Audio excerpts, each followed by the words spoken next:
Mesdames les académiciennes, messieurs les académiciens, nous souhaitons la bienvenue pour cette séance ordinaire du mercredi 20 février 2019 qui est consacrée à l'ophtalmologie et nous souhaitons bien sûr la bienvenue à nos collègues d'ophtalmologie.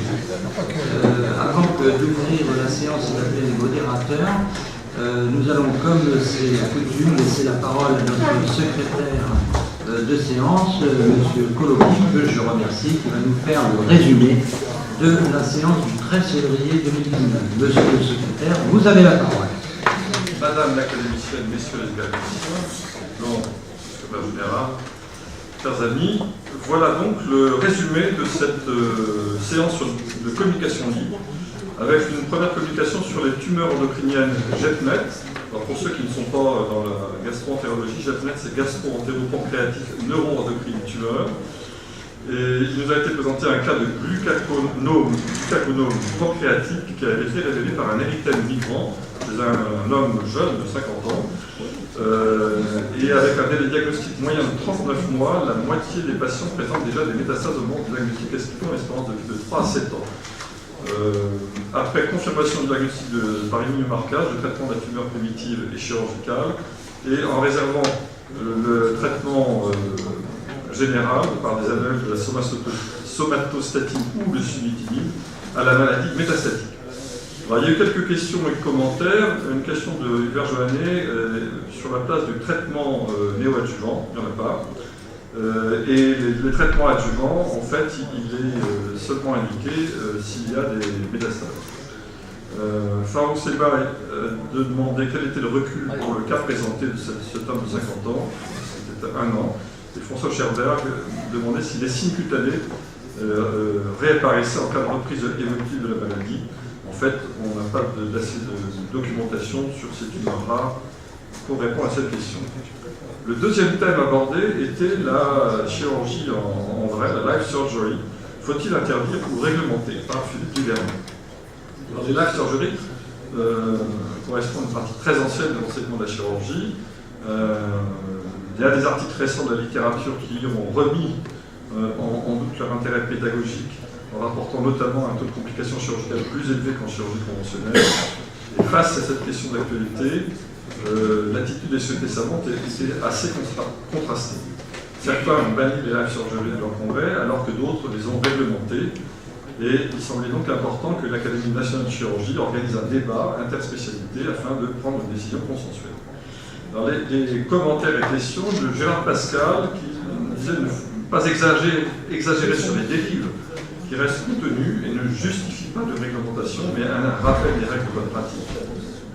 Michel Germain disait combien de séances de live surgery étaient effectuées par l'auteur, une dizaine, et pourquoi ce livre, après une présentation d'un cas à un congrès américain avec les exposants et au mépris de toute éthique professionnelle.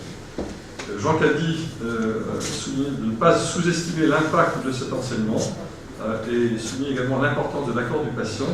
Et enfin, Michel Merle disait de ne pas accepter la live surgery que dans son propre bloc opératoire avec sa propre équipe. J'aimerais, si vous le permettez, rajouter un petit commentaire, parce qu'en ce qui concerne l'Association française d'urologie que je présidais il y a quelques années, j'avais demandé au comité d'éthique de travailler sur ce sujet. Donc un rapport avait été fait et on avait finalement établi une charte de la life surgery avec un certain nombre de réglementations, et en soulignant que tous les membres de l'AFU qui ne respectaient pas cette charte en cas de life surgery seraient exclus de l'AFU. Cette charte a servi de modèle pour la réglementation qui a été mise en place à l'European Association de la chirurgie, qui a donc un peu mieux encadré la life surgery dans les congrès européens. Et actuellement à l'AFU, on va plus loin, c'est-à-dire que maintenant on dit qu'il faut arrêter la life surgery et qu'il vaut mieux faire des semi-live, c'est-à-dire qu'on enregistre la totalité des images, comme dans une live surgery, dans le bloc opératoire de l'opérateur avec son ou sa patiente. Et ensuite, on récupère les images et une société permet de donner les images comme si c'était une live et d'avoir des commentaires comme si c'était une live pendant le congrès, gardant l'aspect pédagogique de la live surgery. Voilà où on en est en urologie sur ce sujet. La communication suivante était sur les fractures de cheville, comment limiter les faillites d'ostéosynthèse. Alors, les fractures de cheville sont les plus fréquentes et la première cause de plainte aux fractures. Il y a une étude multicentrique observationnelle française qui a été présentée sur 404 fractures de cheville ostéosynthésées, avec 8% de faillites. Le type de fracture, la présence d'un diastasis tibio-fibulaire, l'âge, le niveau d'autonomie était significativement influent sur les résultats. Et le bilan scannographique permet une analyse optimale afin d'identifier toutes les lésions et corrélativement celles de la malléole postérieure. Alors, quelques commentaires, c'est de François Scherber qui rapporte la fréquence en expertise de la méconnaissance des critères de gravité initiaux et insiste à nouveau sur la place de scalaire pour avoir un bon bilan avant le traitement chirurgical. Et Philippe Liverneau qui demandait s'il y avait un intérêt au bilan arthroscopique comme dans la pathologie du poignet. Non, car le scalaire est plus performant pour le diagnostic et le risque cutané spécifique au niveau de la chirurgie. La communication suivante par Frédéric Tepoul était sur l'évolution de la microchirurgie nerveuse au cours de ces 20 dernières années.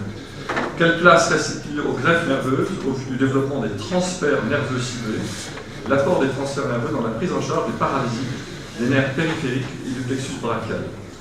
Il y a 20 ans, le traitement des paralysies périphériques se limitait aux greffes nerveuses. Les transferts nerveux ont aujourd'hui révolutionné la prise en charge des paralysies du plexus brachial ou tronculaire. Ils peuvent s'allier aux greffes nerveuses et ou à une chirurgie palliative complémentaire pour augmenter encore la capacité de récupération fonctionnelle. Le recours à un centre expert doit être précoce car le résultat est directement lié au délai de prise en charge et l'avenir fera croître le rôle des facteurs de croissance. Les commentaires, Michel Merle, après 40 ans d'expérience de la chirurgie du plexus brachial, il faut retenir la neurotisation du musculo-cutané décrite par Oberlin, mais attention à disséquer l'ensemble du plexus pour ne pas méconnaître les lésions et à faire des greffes courtes pour obtenir un bon résultat. Gérard Pascal demandait quelle expérience pour les paralysies obstétricales du plexus brachial. La réponse était que les transferts sont rendus difficiles en raison de la taille des nerfs et des difficultés de suture chez le tout petit. Une communication d'un collègue tunisien, Farouk Sebel, sur le traitement célioscopique du kyste hydatique du foie. On sait bien que le kyste hydatique est une infection endémique de l'Afrique du Nord. La localisation hépatique est la plus fréquente, multiple dans 50% des cas. L'âge moyen du diagnostic est de 40 ans avec une prédominance féminine, 2 femmes pour une homme. Et dans la plupart des kystes, laparoscopique autorise la résection du dôme saillant, la fenestration du kyste et le traitement d'éventuelles fistules biliaires avec les mêmes critères de qualité qu'en laparotomie. Jacques Belghiti souligne que les méta-analyses ne plaident pas en faveur de la laparoscopie. On peut également prendre en considération le traitement percutané.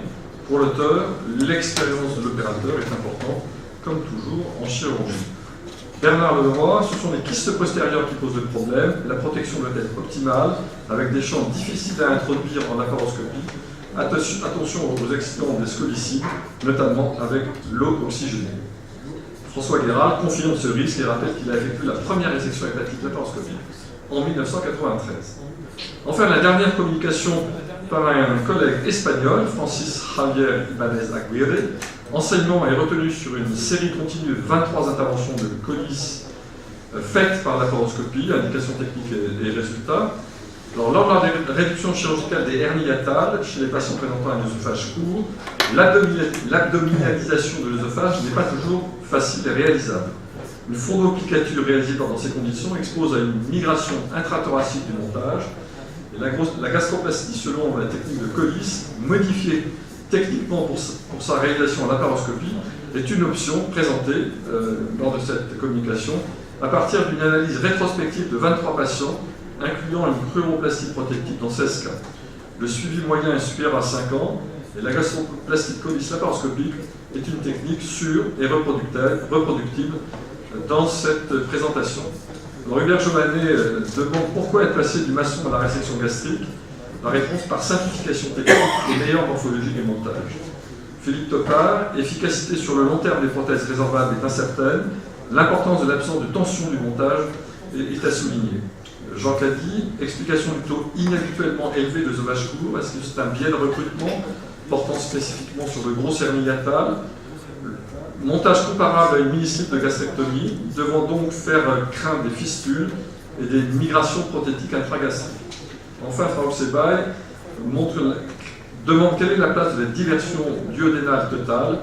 La réponse est une chirurgie trop lourde en première intention. Je vous remercie de votre attention. Merci infiniment, monsieur le secrétaire de séance. Et vous avez bien fait de rappeler effectivement que la communication de notre collègue, le professeur Liverneau, avait soulevé effectivement un certain nombre de questions. Nous vous remercions d'avoir rappelé que l'AFU avait déjà effectué un protocole concernant ce problème de life surgery. Il serait peut-être bon, monsieur le secrétaire général, que l'Académie nationale de chirurgie puisse se repencher sur ce protocole.